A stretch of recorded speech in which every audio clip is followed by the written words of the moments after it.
Oberst Heinrich Reinhardt couldn't understand it. For the third time in a week, his bomber formation had been intercepted before reaching the English coast. Not after crossing. Before. British Spitfires were already waiting at altitude when his Heinkels arrived, positioned perfectly to attack from above with the sun behind them. It was September 1940, and Reinhardt had been flying combat missions for over a year. He'd fought in Poland, in France, in Norway.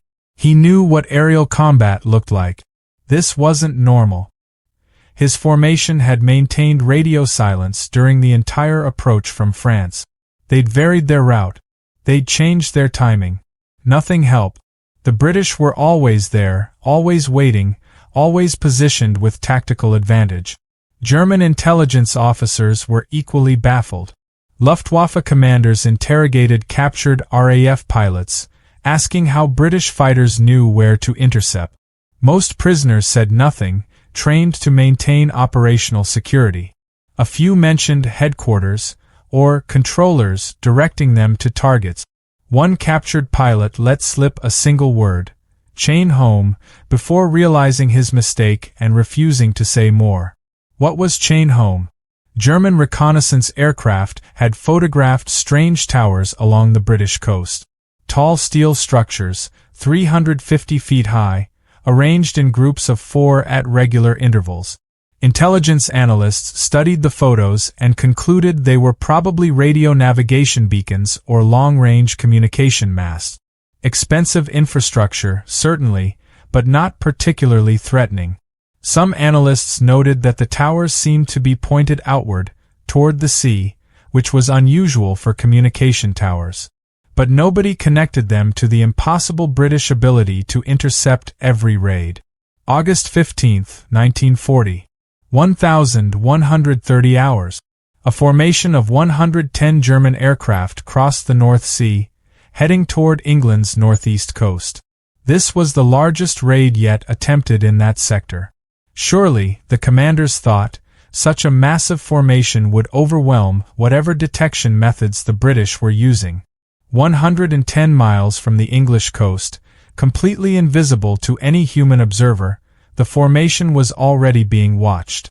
WAF Corporal Gladys Turner sat in a concrete bunker at RAF Baudsee, staring at a cathode ray tube display that glowed green in the darkened room.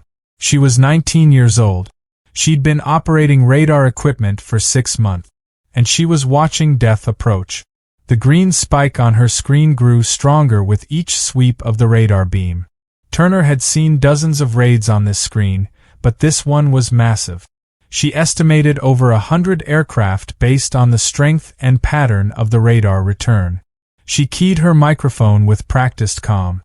Massive formation bearing 095, range 110 miles, height approximately 15,000 feet. Count estimated 100-plus aircraft. Designate Raid 47. Her voice betrayed no hint of the adrenaline she felt.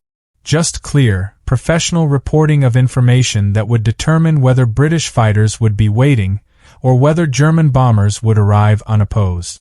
Within 90 seconds of Turner's report, the information reached Fighter Command Headquarters at Bentley Priory. Within 3 minutes, controllers were scrambling RAF squadrons from 4 different airfields. Within 10 minutes, 48 British fighters were climbing to intercept altitude. By the time the German formation crossed the English coast at 1,152 hours, just 22 minutes after Turner first detected them, RAF Spitfires and Hurricanes were already positioned at 18,000 feet, waiting with altitude advantage. The Germans flew directly into an ambush. The ensuing battle would be called the Greatest Day because of the massive scale of combat. 75 German aircraft were destroyed or damaged. 34 British fighters were lost, but most of the pilots survived, parachuting over friendly territory. Oberst Reinhardt survived the battle but lost half his formation. As he limped back to France in his damaged bomber, one thought dominated his mind. How did they always know? The answer was invisible to German eyes, but clearly visible on Corporal Turner's radar screen. Britain had built a network of radio detection stations called Chain Home. These stations could detect aircraft at ranges exceeding 100 miles by bouncing radio waves off metal airframes and measuring the echoes. The system was integrated into a sophisticated command network that could direct fighter squadrons with unprecedented precision. The Germans had photographed the towers. They detected the radio transmissions. Some had even suspected the towers were related to British defensive success. But they never fully understood what they were facing. They never realized that every time they formed up over France, British radar operators were already tracking them.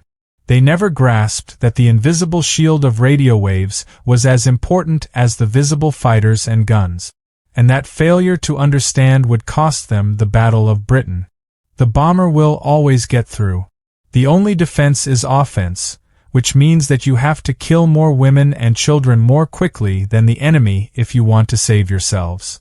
British Prime Minister Stanley Baldwin spoke these words to Parliament on November 10, 1932, and they sent a chill through the chamber. This wasn't alarmism. This wasn't political rhetoric. This was the Prime Minister of Great Britain stating, as clearly as possible, that his government had no way to protect British civilians from air attack. The bomber would always get through.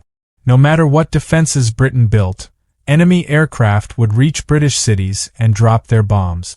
The only option, the only strategy Baldwin could offer, was to build more bombers yourself and be more willing than the enemy to kill civilians. It was an apocalyptic assessment of Britain's strategic situation, and Baldwin knew it. But he also believed it was accurate. Every military expert he'd consulted had told him the same thing. Air defense with current technology was essentially impossible. You couldn't stop bombers before they reached their target. The best you could do was shoot down some of them after they'd already dropped their bombs, which was small comfort to the people who'd just been killed. Baldwin's speech created public alarm but also public debate. Was air defense really impossible? Was Britain truly helpless against air attack? Could nothing be done to protect civilians? The problem, as military experts explained, came down to time and distance. Imagine a German bomber formation taking off from an airfield in northern Germany, heading toward London. Flying at 200 miles per hour, they'd cross the North Sea and reach the English coast in roughly 30 minutes from takeoff. From the coast to London was another 15 to 18 minute.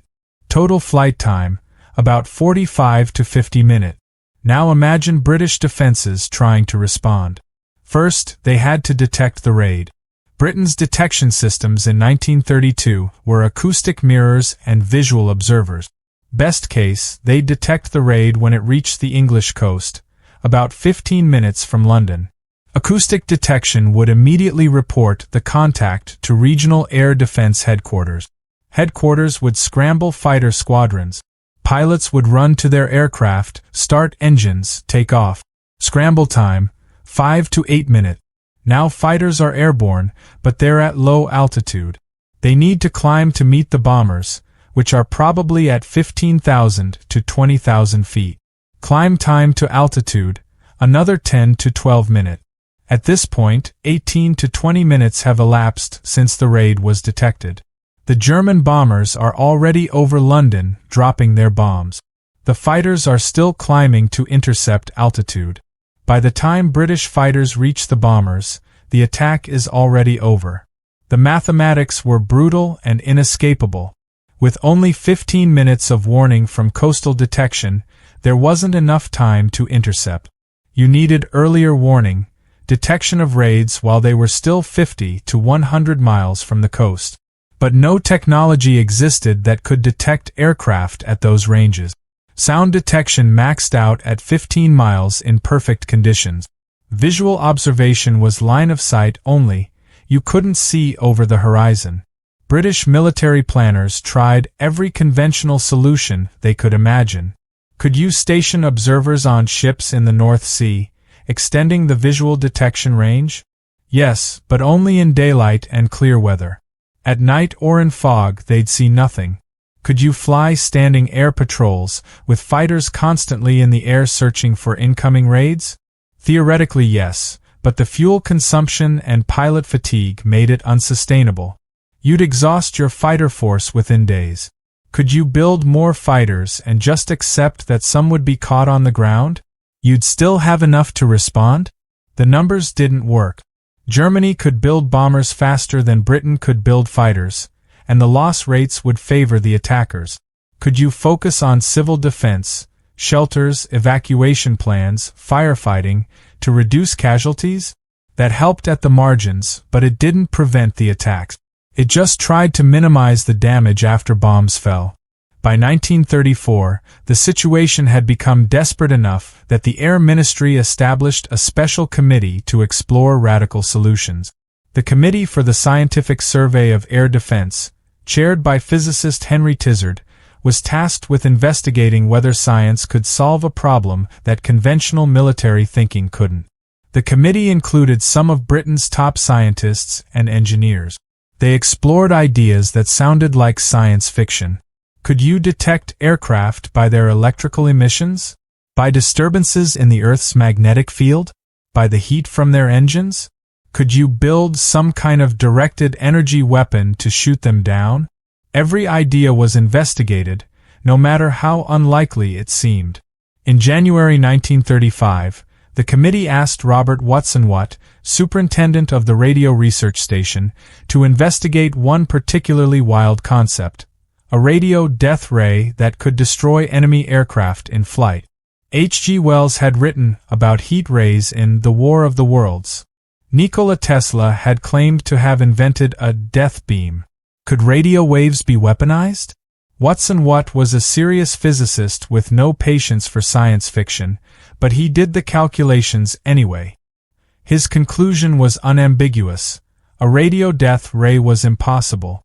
The amount of power needed to damage an aircraft at useful ranges was far beyond what any radio transmitter could generate. The inverse square law meant that radio energy dispersed rapidly with distance. By the time a radio beam reached a target 10 miles away, it would be too weak to cause any damage. The death ray was fantasy. Watson-Watt sent his report to the committee explaining why the death ray wouldn't work. But he added a note that would change everything. While radio couldn't destroy aircraft, his calculations showed it could detect them. Radio waves would reflect off metal airframes, creating echoes. Measure the time delay of the echo and you could calculate distance. Determine the direction the echo came from, and you could calculate bearing. It was theoretically possible to detect aircraft at ranges far beyond visual or acoustic detection. Possibly 50 miles. Maybe even 100 miles. That kind of range would solve the early warning problem. If you could detect raids at 100 miles, you'd have 25 to 30 minutes before they reach the coast. Plenty of time to scramble fighters and climb to altitude. Plenty of time to organize an effective defense. The concept was radical. Most committee members didn't understand the physics. Radio detection of aircraft sounded as fantastical as death rays. But Tizard understood that Watson-Watt's proposal was based on solid physics, not speculation. Radio waves did reflect off metal objects. Time delay could be measured. The principle was sound. The committee made a decision that would change the course of history. Give Watson-Watt funding and time to prove his concept worked. If he succeeded, Britain might finally have an answer to Baldwin's apocalyptic assessment. If he failed, Britain would face the coming war with the same desperate vulnerability that had prompted Baldwin's terrifying speech. Watson-Watt had 1 month to demonstrate that radio detection was real. The future of British air defense, and possibly the survival of Britain itself, depended on whether a physicist could prove that invisible radio waves could see what human eyes could not. Most of the Air Ministry officials thought Robert Watson-Watt was wasting everyone's time. A death ray? Using radio waves to destroy aircraft in flight? It sounded like something from a pulp science fiction magazine, not serious scientific research. But Britain was desperate for any solution to the air defense problem, so they'd asked Watson-Watt to investigate. When Watson-Watt's report arrived in February 1935, explaining why death rays were impossible, Several officials saw it as confirmation that the whole radio approach was a dead end. But buried in Watt's negative report on death rays was a brief note suggesting that while radio couldn't destroy aircraft, it might be able to detect them. Most readers skipped over it.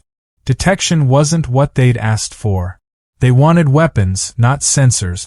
Henry Tizard, the physicist chairing the Committee for the Scientific Survey of Air Defense, didn't skip over Watt's note.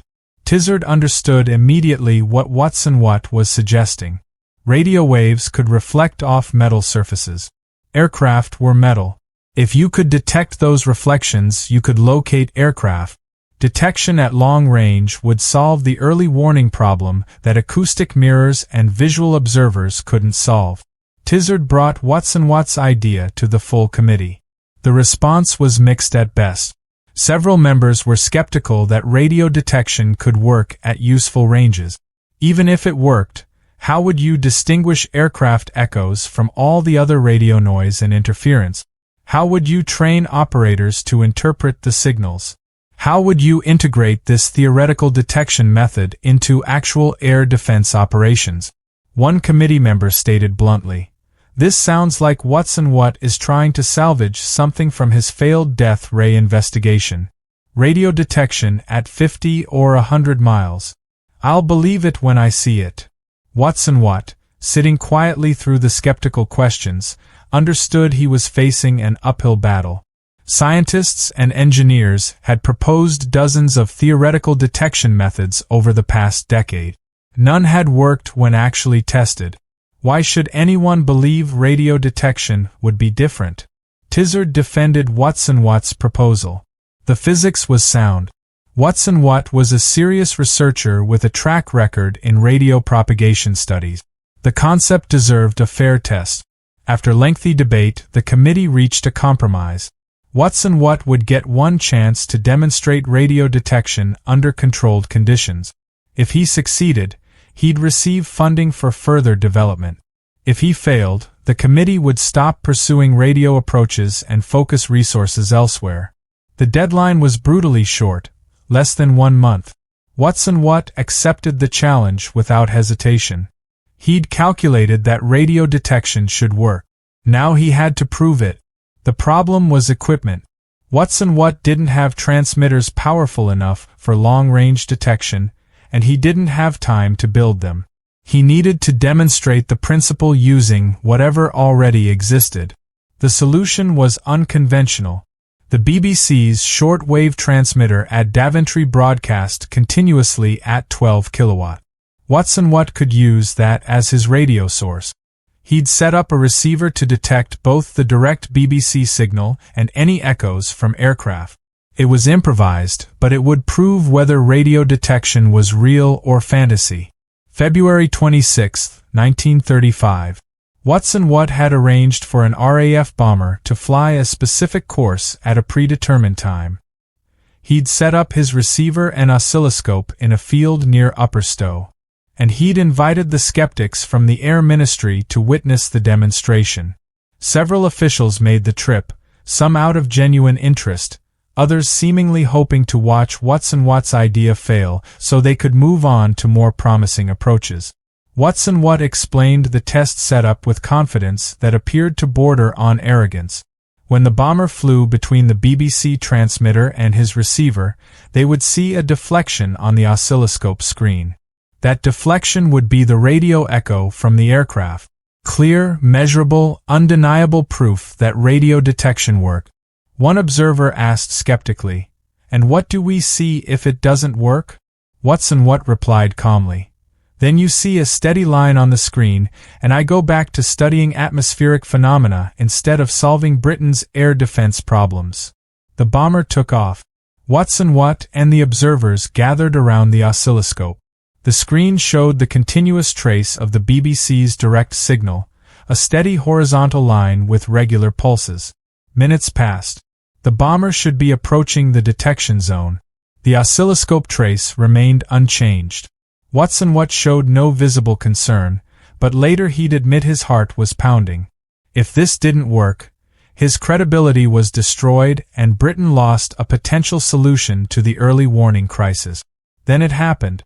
A spike appeared on the oscilloscope trace. Clear. Unmistakable. Exactly where Watson Watt had predicted it would appear.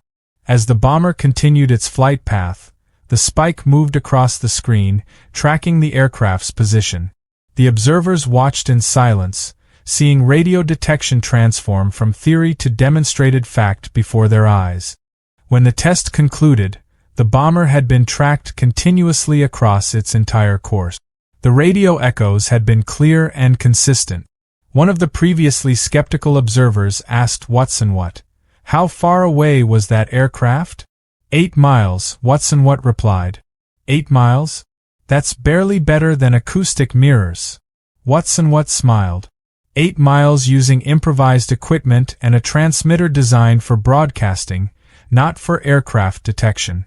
With proper equipment designed specifically for this purpose, operating at optimal frequencies with appropriate antennas, I estimate detection ranges of 50 to 100 miles are achievable. The mood in the group shifted. This wasn't a failed experiment that produced marginal result. This was a successful proof of concept using suboptimal equipment. With proper development, radio detection could provide the early warning capability Britain desperately needed.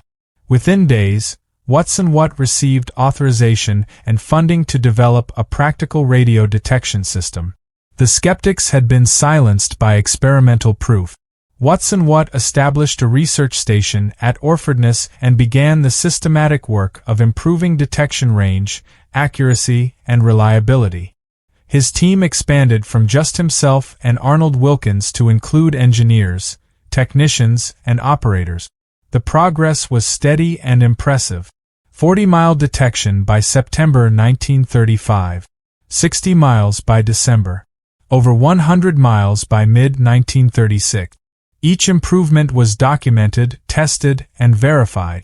No claims were made that couldn't be backed up by experimental evidence. Watson Watt had learned from the skepticism he'd faced. Proof silenced doubters more effectively than argument. By 1937, when Watson Watt recommended that the Air Ministry proceed with construction of a network of radar stations, what would become Chain Home, nobody questioned whether the technology worked. They'd seen the demonstrations. They'd witnessed the tests. The debate was no longer whether radio detection was real, but how quickly Britain could deploy it operationally. The skeptics who doubted Watson Watt in early 1935 were now his strongest advocate. They'd seen him prove his concept, deliver on his promises, and methodically solve every technical challenge. The scientist they dismissed as wasting time on impossible ideas had become the man who'd solved Britain's air defense crisis. Watson Watt himself rarely mentioned the early skepticism. He was too focused on the work to dwell on vindication. But those who'd witnessed both the 1935 test and the eventual success of Chain Home in the Battle of Britain understood the significance. Watson Watt had gambled his reputation on a physics theory that most people thought was fantasy. He'd proven the skeptics wrong through careful experimentation and methodical engineering. And in doing so, he'd given Britain the invisible shield that would save the nation. Construction of the Chain Home network was an engineering challenge as significant as the radar technology itself. Each Chain Home station required 4 massive transmitter towers, 350 feet tall, taller than any structure most people had ever seen. The towers had to be precisely positioned and perfectly vertical, because even slight tilting would affect radar coverage. They had to withstand North Sea storms that could generate wind speeds over 100 miles per hour. And they had to be built quickly because war was coming. Construction crews worked around the clock through 1937 and 1938. Massive wooden towers were erected at sites along the coast from Southampton to Scotland. Each tower was a lattice structure, looking like 4 telephone poles lashed together and stretched to absurd height. At the top of each tower were the transmitter antennas, wire arrays that broadcast the radar pulses. Between the transmitter towers were smaller receiver towers, 240 feet tall, which hosted the receiving antennas that detected the echoes. The stations also required substantial ground facilities. Transmitter buildings housed the radio equipment, vacuum tube transmitters that generated pulses of radio energy at 20 to 30 megawatts peak power. Receiver buildings contained the sensitive detection equipment and the cathode ray tube displays where operators would track aircraft. Power stations provided the massive electrical power needed to run the transmitters. Backup generators ensured the stations could operate even if the electrical grid was damaged. By September 1938, during the Munich crisis when war with Germany seemed imminent, 5 chain home stations were operational. By September 1939, when Germany invaded Poland and Britain declared war, 20 stations were operational, providing radar coverage of the entire eastern and southern approaches to Britain. The network could detect aircraft from the North Sea to the English Channel, from sea level to 30,000 feet, at ranges exceeding 100 miles. But the chain home stations had limitations that would become critically important during the Battle of Britain. The radar operated at relatively long wavelengths, which meant it had poor low-altitude coverage. Aircraft flying below 1,000 feet could often slip under the radar. The system also had difficulty determining the precise number of aircraft in a formation. Operators could tell if a raid was small, medium, or large, but precise counts were difficult. And the stations were fixed and vulnerable. The massive towers were visible for miles and couldn't be camouflaged or moved. German bombers could target them, and if enough stations were destroyed, gaps would appear in the radar coverage. To address some of these limitations, Britain developed a supplementary system called Chain Home Low (CHL), using different radar technology that could detect low-altitude aircraft. CHL stations began deployment in 1939, providing coverage of the low-altitude approaches that Chain Home missed. The physical network was impressive, but it was only half of the innovation. The real revolution was what Britain did with the radar information. This is where Air Chief Marshal Hugh Dowding entered the story. Dowding commanded RAF Fighter Command, responsible for air defense of Britain.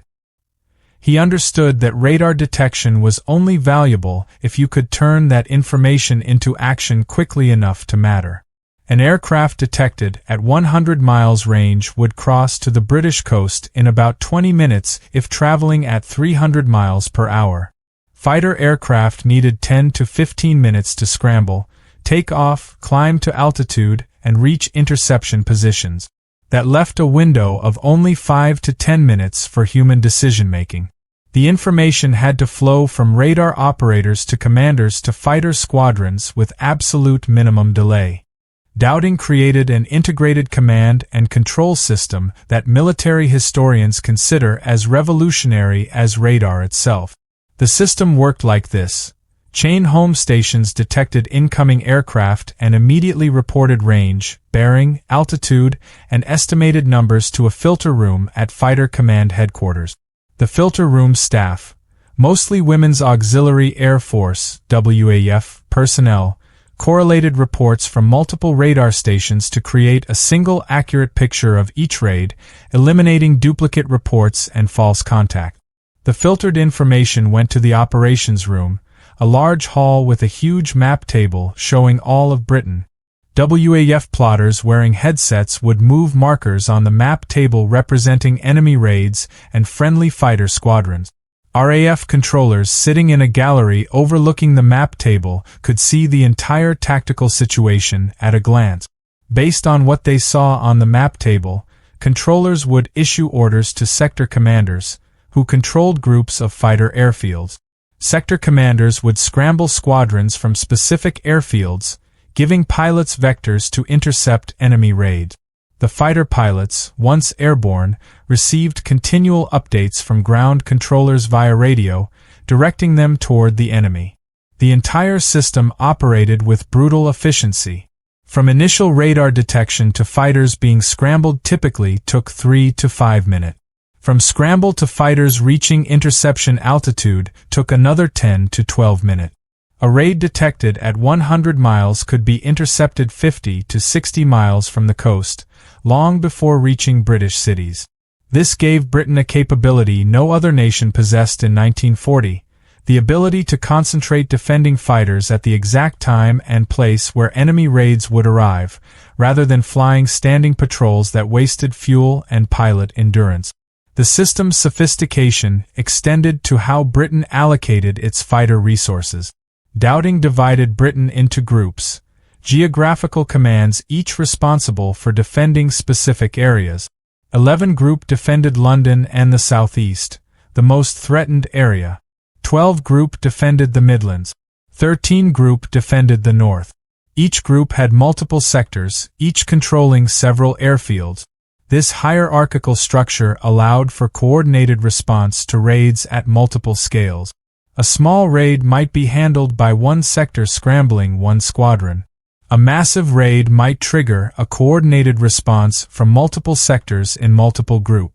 But the Dowding system's most important feature was that it allowed the RAF to fight defensively with interior lines. The Germans had to commit to attacking specific targets before they knew where British fighters would be. The British could wait until German intentions were clear, then concentrate fighters at the threatened point. This force multiplier allowed the outnumbered RAF to achieve local air superiority at critical times and places, even though the Luftwaffe had overall numerical superiority. Training personnel to operate the Dowding system was an enormous undertaking.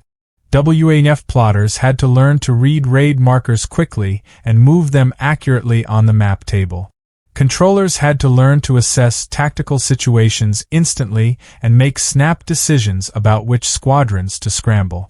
Filter room staff had to learn to correlate conflicting reports from multiple radar stations and determine which contacts were real. Radar operators had to learn to interpret the green traces on their cathode ray displays and estimate range, bearing, altitude, and numbers from what were often ambiguous signals. By summer 1940, thousands of personnel had been trained. The system had been tested in exercises and small-scale actions. But nobody knew how it would perform under the sustained pressure of a major German air offensive. They were about to find out. August 30, 1940. WAF Section Officer Eileen Younghusband had been on duty in the Fighter Command filter room for 14 hours straight. Her shift should have ended 6 hours ago, but with 4 major raids developing simultaneously and 2 other filter officers sick with exhaustion, she couldn't leave. People's lives depended on the information her team processed. If they got the filtering wrong, if they misidentified a raid or gave controllers incorrect data, British fighters would be sent to the wrong locations. Cities would be left undefended. The cost of mistakes was measured in burning buildings and civilian casualties. Younghusband stared at the plotting table in front of her, covered with markers representing incoming raids. Raid 47. 100-plus aircraft, bearing 095, range 85 miles, altitude 15,000 feet. Raid 48. 60-plus aircraft, bearing 120, range 95 miles, altitude 18,000 feet. Raid 49. 40-plus aircraft, bearing 075, range 110 miles, altitude 12,000 feet. And those were just the raids currently inbound. 3 more formations were building up over France that would probably launch within the hour. The information was coming from 15 different chain home stations simultaneously. Each station was reporting contacts, range, bearing, altitude, estimated numbers. Younghusband's job was to correlate all these reports, determine which stations were tracking the same raid from different positions, filter out duplicate reports and false contacts, and pass accurate consolidated information to the operations room. In peacetime, with plenty of sleep and no pressure, it was challenging work. In combat, after 14 hours on duty, with 4 raids developing and knowing that people would die if she made mistakes, it was nearly impossible. But somehow, she and her team were doing it. Reports came in via telephone and radio. WAF personnel called out information. Younghusband and her team processed it instantly, making judgment calls based on training and experience. Raid 47 now showing on Dover, WWII and Pevensey stations, correlate positions, confirm single raid, update range to 75 miles. New contact from Ventnor, wait, Ventnor is still offline from the bombing. Disregard, must be backup system. Confirm with tech section. The system was being pushed to its absolute limit. Since mid-August, when the Luftwaffe had intensified attacks on RAF airfields, the operational tempo had been relentless. Some days saw 100 or more German sorties. Fighter command was scrambling hundreds of interceptions. Radar operators were tracking dozens of raids simultaneously. The human beings operating the system were approaching breakdown. At chain home stations along the coast, operators sat in front of cathode ray displays for 6-hour shifts that often extended to 8 or 10 hours when replacements didn't arrive or raids were developing. Staring at green screens until their eyes burned, calling out contacts in steady professional voices while their hearts pounded with stress. Several operators had collapsed at their stations from exhaustion. Others had continued working through air raid sirens when their own stations were being bombed, staying at their posts because leaving would create gaps in coverage. In operations rooms, WWII plotters stood for hours moving markers across map tables, tracking raids and squadrons in continuous motion. Their feet ached, their backs hurt, but they couldn't sit down. If they stopped moving markers, controllers wouldn't have current information. Controllers themselves were making life and death decisions every few minutes, which squadrons to scramble, where to position them, when to commit reserves. The mental fatigue was crushing. One controller admitted later that by late August, he was sometimes making decisions on autopilot, running on trained instinct because conscious thought was too slow and exhausting. Maintenance crews at radar stations were working around the clock repairing damage from German bombing. The August 12th attacks had damaged 5 stations. Engineers had worked frantically to get them back online. No sooner were those repairs complete than other stations were hit. Pevensey took a near miss on August 16th that damaged power systems. Dover was strafed by fighters on August 18th, damaging antenna arrays. The equipment itself was showing strain. Vacuum tubes and transmitters were burning out at higher rates than normal because the stations were running continuously with no downtime for maintenance. Mechanical components were wearing out. Cathode ray displays were developing dead spots and distortions from constant use. Repair parts were in short supply. Engineers were cannibalizing damaged equipment to keep operational systems running. The August 30th moment when young husband was tracking 4 simultaneous raids represented the system's breaking point. If the strain continued, if the Luftwaffe maintained this operational tempo for another few weeks, something would give. People would collapse. Equipment would fail. The system might degrade enough that gaps would appear in coverage, giving Germany the opportunities they needed. But August 30th was also the last day of maximum pressure. Unknown to anyone at fighter command, Hitler and Göring were about to make the decision that would save Britain. Frustrated by their inability to destroy RAF fighter command, enraged by RAF bombing raids on Berlin, Hitler ordered the Luftwaffe to shift from attacking airfields to attacking London. The Blitz would begin on September 7. From the perspective of fighter command and the chain home system, this was salvation. The pressure on airfields would ease. Damaged stations could be properly repaired. Exhausted personnel could rest and recover. Fighter squadrons could rebuild their strength. The system that had been approaching breakdown would get the breathing room it desperately needed. Young husband didn't know any of this on August 30th. She just knew she had 4 raids to track and a job to do. She called out filtering decisions with the same professional calm she'd maintained for 14 hours. Her team responded with the precision that training and necessity had drilled into them. The information flowed to the operations room.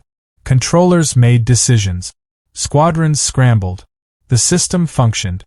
Looking back later, young husband would identify late August 1940 as the hardest period of her entire war service.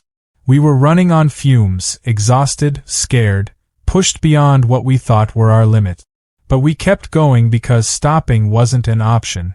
If the filter room stopped working, the entire defensive system collapsed. So we didn't stop. This was the reality behind the clean narratives of the Battle of Britain. Yes, fighter pilots showed extraordinary courage in aerial combat. But the victory also depended on exhausted WAF operators staring at radar screens, plotters moving markers with aching arms, engineers repairing bombed equipment in the middle of the night, and commanders making decisions while fighting through fatigue that made thinking feel like wading through mud. The doubting system worked not because it was perfect or invulnerable, but because the people operating it refused to let it fail.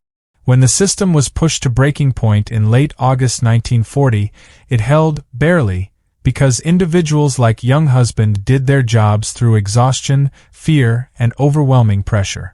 The invisible shield of chain-home radar was maintained by very visible human endurance. The chain-home system and doubting system depended on thousands of people whose contributions have often been overlooked in popular histories of the Battle of Britain. The majority of radar operators, filter room staff, and plotters were women, members of the Women's Auxiliary Air Force, WAF. These women, many of them teenagers, performed the critical intelligence work that made British air defense possible. At chain home stations, WAF radar operators sat in front of cathode ray displays for 6-hour shifts, watching green traces and interpreting echo patterns. The work required intense concentration and specialized skill. Different types of aircraft produced different echo signatures. Altitude affected how the signal reflected. Weather could create false returns. Operators had to distinguish between real aircraft and angels, spurious contacts caused by atmospheric conditions, flocks of birds, or equipment glitches. Corporal Avishern, a radar operator at RAF Poling, described her experience in an interview decades later. You stared at that green screen until your eyes burned. Sometimes you'd see a contact, and you'd have seconds to determine if it was real or false. If you called in a false contact, you'd scramble fighters for nothing, wasting fuel and pilot energy. If you missed a real contact, enemy bombers could get through undetected. The pressure was extraordinary. You knew that lives depended on whether you read that screen correctly. When operators detected a contact, they'd immediately report it via telephone to the filter room at Fighter Command. The report included range, measured from the time delay of the echo, bearing, determined by which direction the antenna was pointed, altitude, estimated from signal analysis, and estimated numbers based on echo strength and pattern. These reports had to be clear, concise, and accurate, delivered under pressure while new contacts were appearing. At Fighter Command Headquarters, filter room staff received reports from multiple radar stations simultaneously. Their job was to correlate these reports into a single coherent picture. If 3 different stations reported contacts at similar ranges and bearings, the staff had to determine if they were tracking the same raid from different positions, or if there were actually 3 separate raids. They'd plot the contacts on a map, compare the data, and use their training and judgment to filter out duplicates and false contact. Section Officer Eileen Younghusband, who worked in the filter room, later wrote, "We'd have information coming in from 10 or 15 radar stations at once, plus reports from observer corps posts, plus updates from our own fighters in the air. You had to process it all instantly, decide what was real and what wasn't, and pass accurate information to the operations room. There was no time for mistakes. Controllers were making life-and-death decisions based on what we told them." The filtered information went to the operations room, where WAF plotters stood around the huge map table with magnetic markers representing raids and fighter squadrons. As information came in via headsets, plotters would move the markers across the map, showing the real-time position of aircraft. Different colored markers indicated different information: hostile raids, friendly fighters, aircraft identity unknown. Numbers on the markers showed altitude and estimated strength. Controllers sitting in the gallery above could look down and see the entire tactical situation laid out spatially. They could see German raids forming up over France, crossing the Channel, approaching British targets. They could see which British squadrons were already airborne, which were scrambling, which were on the ground refueling. They could see gaps in coverage and threats developing. WAF plotter Patricia Clark remembered. You'd see a hostile marker appear on the French coast, and you'd track it across the Channel, watching it get closer to Britain. You'd see our fighters scramble and climb to intercept. Sometimes you'd see them merge. That meant combat was happening. Sometimes the hostile marker would turn back. Sometimes it would keep coming. You were moving these markers, but you knew each one represented real people, real aircraft, real combat happening right then. The women operating these systems faced danger themselves. Fighter Command Headquarters at Bentley Priory was a potential German target. Chain home stations on the coast were bombed repeatedly. Several WAF personnel were killed when stations were hit. Many more continued working through air raids, staying at their posts while bombs fell nearby, because leaving would create gaps in radar coverage. They received minimal recognition at the time. Churchill's famous speech about the Battle of Britain praised the few, the fighter pilots.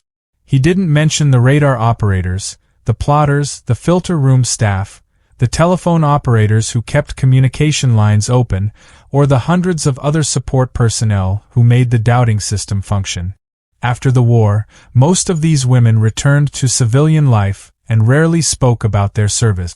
Only in recent decades have historians begun documenting their contributions and recognizing that the Battle of Britain was won not just in the skies, but in the operations rooms and radar stations where women provided the intelligence that made effective air defense possible. September 7, 1940, marked a crucial turning point in the Battle of Britain, though it didn't seem that way at the time. For over a month, the Luftwaffe had been attacking RAF airfields, trying to destroy British fighter capability on the ground. The attacks were having an effect. Several airfields had been heavily damaged. Fighter losses were mounting. RAF pilot strength was becoming critically low. Replacements weren't arriving fast enough to make up for casualties. Some military historians argue that by early September, RAF Fighter Command was approaching a breaking point. If the Luftwaffe had continued targeting airfields for another 2 or 3 weeks, British air defenses might have been seriously compromised. But on September 7th, Hitler and Göring changed strategy. Enraged by RAF bombing raids on Berlin, Hitler ordered the Luftwaffe to shift from attacking airfields to attacking London. The Blitz, the sustained bombing campaign against British cities, began. From a strategic perspective, this was a catastrophic German mistake.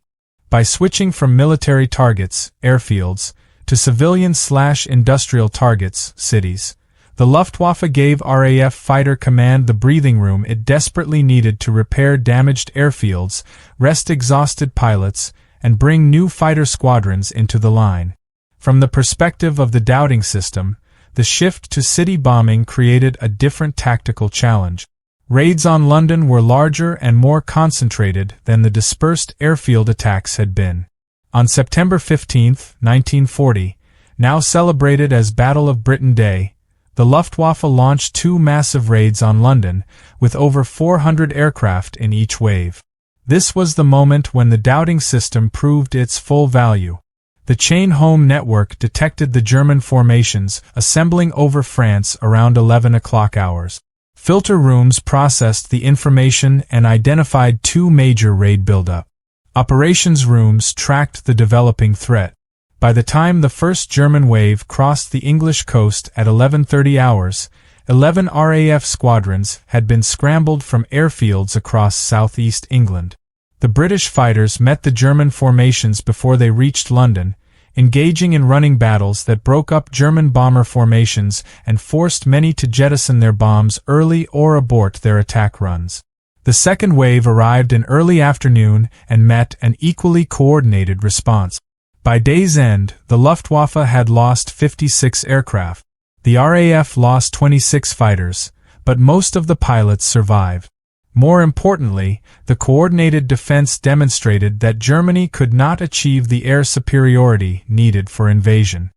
Hitler had been planning Operation Sea Lion, the amphibious invasion of Britain, but it required German air superiority to prevent the Royal Navy from destroying invasion barges crossing the Channel.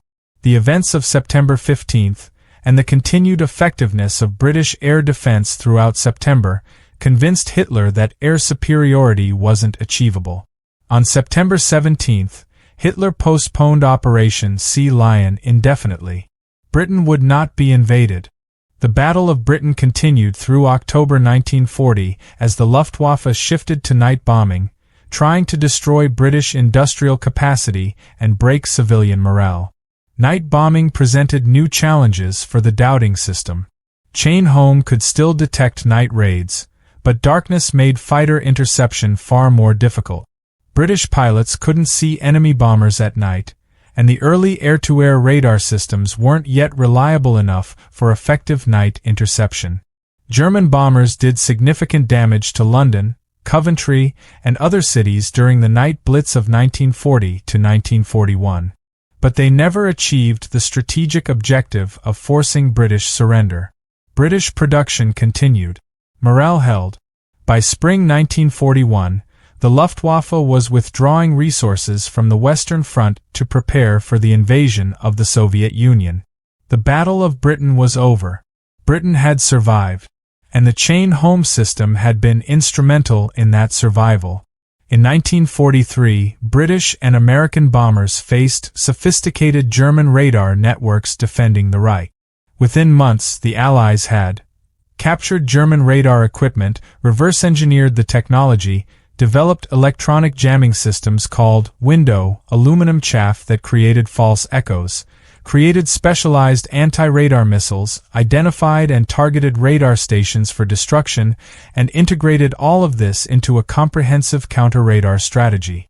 By 1944, Allied bombers could blind, confuse, and destroy German radar networks systematically.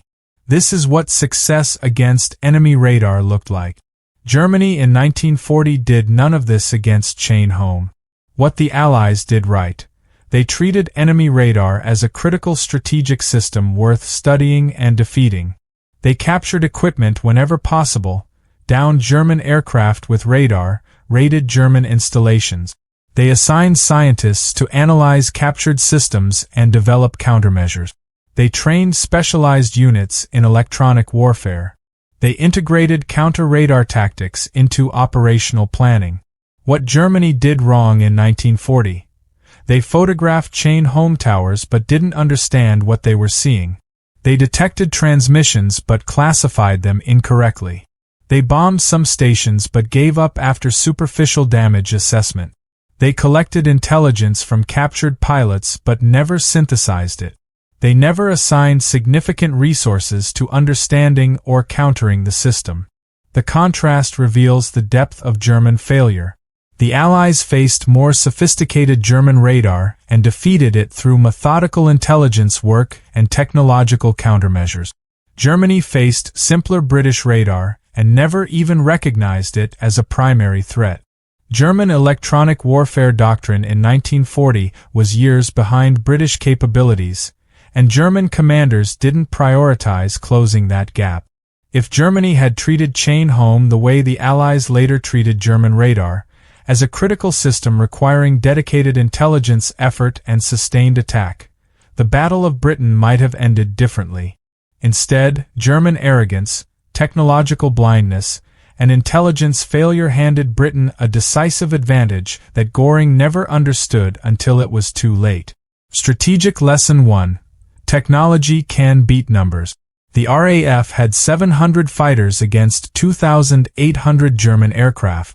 Numerical inferiority didn't matter because radar and the Dowding system allowed Britain to concentrate forces at threatened points. This principle, that technological advantage can offset numerical disadvantage, influenced post-war military thinking, especially for U.S. and Israeli doctrine. Quality and information superiority over mass. Strategic Lesson 2. Intelligence failures lose wars. Germany's failure to understand chain home despite photographing the towers, detecting transmissions, and collecting evidence from captured pilots demonstrates how intelligence blindness can negate military superiority.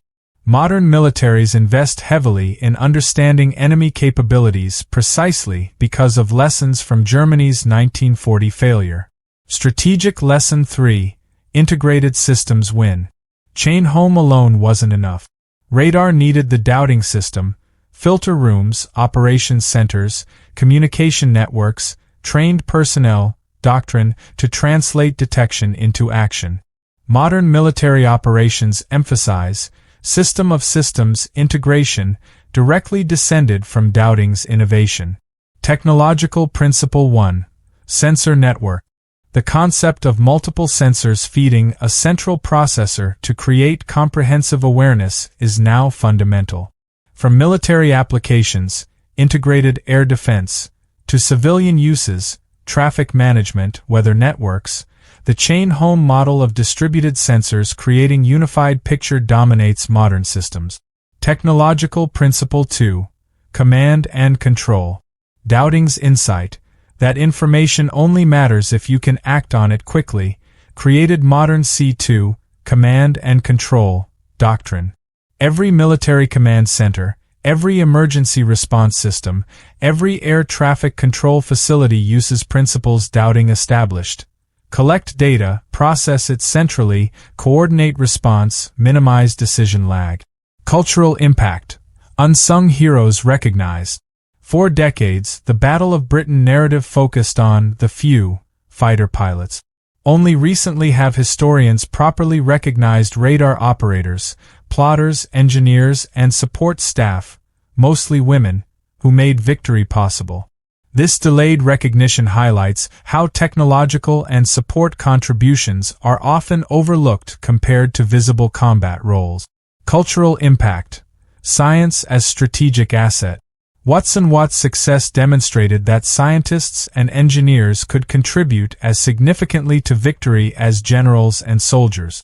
This realization influenced post-war government investment in research, leading to DARPA in the U.S., similar agencies globally, and established that technological innovation is strategic necessity, not optional luxury. The enduring truth. Chain home's legacy isn't just the technology. It's the principles. Information wins battles. Integration matters more than individual capabilities. Quality can beat quantity. Intelligence failures cost wars. Support roles are as critical as combat roles. These truths, proven over Britain in 1940, remain valid in modern warfare and continue shaping how nations defend themselves.